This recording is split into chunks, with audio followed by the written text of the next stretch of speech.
What's up, everyone, and welcome back to another review. And this time we're taking a look at Maniac Cop, written by Larry Cohen and directed by William Lustig. Maniac Cop stars an all-star team of really talented B-movie actors, including Bruce Campbell, Tom Atkins, and Robert Z'Dar, along with Richard Roundtree. So the overall story of Maniac Cop is as follows. A road cop goes on a killing spree, and while doing so, another cop is framed for those murders. And now the cop named Jack, played by Bruce Campbell, must team up with his lover Mallory and another cop named Frank in order to clear his name and bring the real killer to justice. So yeah, that's the basic premise of Maniac Cop. So let's briefly go over it, because at the end of the day, I don't really have a whole lot to say about Maniac Cop. The Maniac Cop franchise is one that I don't really have any attachment to. I've never seen the sequels, and I've only ever seen that first movie twice. And in the both times I've seen it, I've always found it to just be okay. This is a decent little horror slasher movie that takes place in a gritty and grimy late 80s New York. The overall premise is intriguing, like the idea of a cop going on a massive killing spree. But I think the way this movie was constructed felt very just off and disjointed to me. That's not to say this movie doesn't have bright spots. One of the big bright spots of this movie is the overall cast.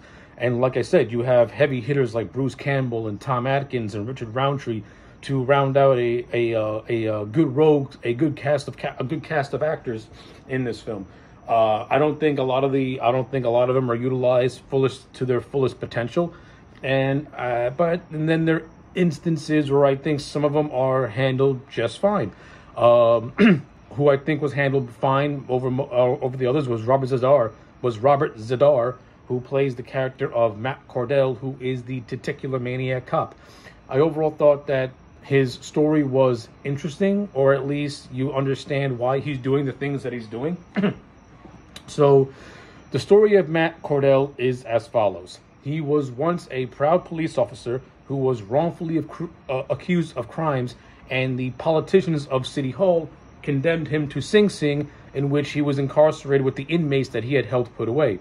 While Matt Cordell was in the shower room, he was brutally attacked and killed by the other inmates. Though while being autopsied, it was revealed that he still has some life left within his body, and his body was taken away by this woman named Nolan, who is revealed to have been Matt's girlfriend. So after nursing Matt back to health, he goes on a killing spree to try and get revenge on the people who wrongfully accused him, which are the politicians of City Hall. So Cordell's motivations are actually interesting. Where I think the movie kind of falters is that it kind of has him just killing innocent random people, and I don't get it. Like, I don't understand why they chose to go into the direction of him killing people, innocent people, when Cordell is brought back from the dead.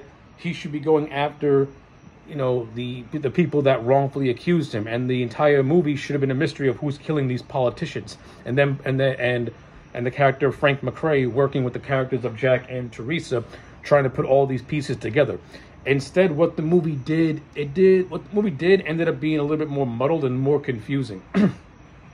So, the first 20 minutes or so of this movie, we just see Cordell killing random people with nothing really, and the movie sets up this whole thing of a cop gone rogue who's going on a killing spree, and it's not till Bruce Campbell is introduced nearly 20 minutes into the movie where you get this murder mystery.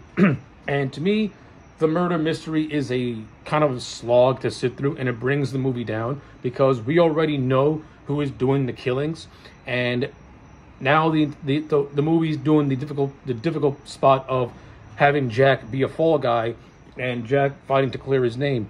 You could have still done this plot line if Jack was introduced more at the beginning of the movie, and you established, his strained marriage with his wife and the fact that he's messing around with another cop, and then after that you introduce the character of Cordell and his killing spree, and then you start to link the two together. I think if the movie was more structured like that, it would have been maybe a little bit better in terms of a flow-wise, because there are good portions of this movie where Bruce Campbell is not in there at all. I think he's introduced in the first 20 minutes. You see him for like another 15 minutes, and then there's a good chunk of the movie where he's not the focus anymore. And the focus is mostly on Frank and his investigation. And I think the stuff with Tom Atkins is actually much more interesting. And the fact that he's linking information to the press about a rogue cop going on a killing spree. William Lustig and Richard and Larry Cohen toy with the idea of citizens being afraid of cops and shooting cops on sight, but they never fully expand on that idea. And you never really get the sense that New York is in chaos because of it. Like you get like isolated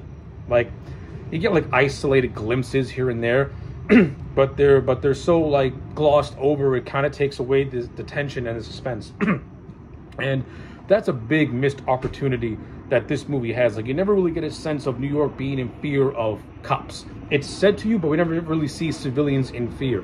You get like these minor glimpses of it. You get this one scene where a woman shoots a cop who she thinks is the Maniac Cop. It ends up just being some innocent cop that she kills, and that's basically it.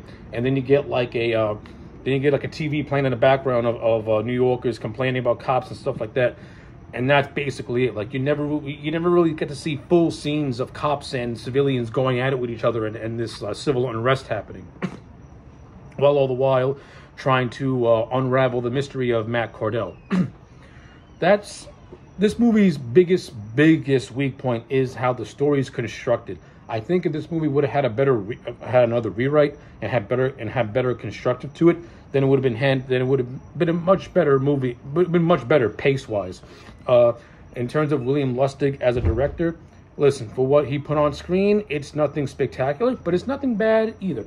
He does journeyman work with this movie. It looks like a movie, it feels like a movie. You do have some sense where you got some decent suspense, you got some good gore effects. I overall like the look of Matt Cordell with his slashed face and almost zombie looking appearance. And Robert Zadar has got a very just unique look in general. Like the man himself has a face that looks like a brick, and it's interesting. It's a unique look, like for the man's real life facial features, and it really lends itself to a horror movie because it looks creepy. And when you put that in a movie like this, it works. Like I think the stuff with Matt Cordell are the best stuff in this movie, and the character of Tom Atkinson's character and his investigation is also one of the stronger parts of this movie, where he's trying to unravel the mystery of the Maniac Cop and trying to link everything back to Matt Cordell. So that stuff is okay. The stuff with Bruce Campbell and the stuff with Jack and Teresa, you know, that is what it is. They're just victims of circumstances when you watch the movie as a greater whole. It's basically Matt trying to pin everything on Jack so that way he can take the heat off himself. There's no real reason why he's going after Jack. It's just along the lines of, hey, this guy has issues, this guy has problems, let me pin my crimes on him, so that way the scent can get thrown off me in a way. It's like it's just there. And you have a pseudo interesting climax that takes place at a warehouse by a pier, in which we think that the Maniac Cop is defeated, but you have that one last lingering shot of his hand popping out of the water, grabbing on to the bottom of the dock, to a dock leg, setting up his inevitable return in sequels. So yeah, that's basically all I got to say about Maniac Cop. It's not a bad movie. It's decent. You know, it's not boring. It's a quick watch. I mean, if you would have just changed a lot of stuff around, maybe had fleshed out the characters a little bit better, and maybe toyed with the ideas, this could have been interesting. It could have been interesting, especially the whole idea of City Hall, you know, trying to make a good cop into a fall guy and more or less ruining his life. I mean, you could have gotten more stuff with Richard Roundtree, who was presented more as like the lead counsel guy. Like, I don't remember him ever getting his comeuppance in this movie, to be honest with you. I think Richard Roundtree is overall wasted in this movie, despite some scenes peppered through here. But hey, you get a cool Sam Raimi cameo as a reporter, so you can't really hate that. So yeah, when all's said and done, I'm just going to give this movie a solid 5 out of 10.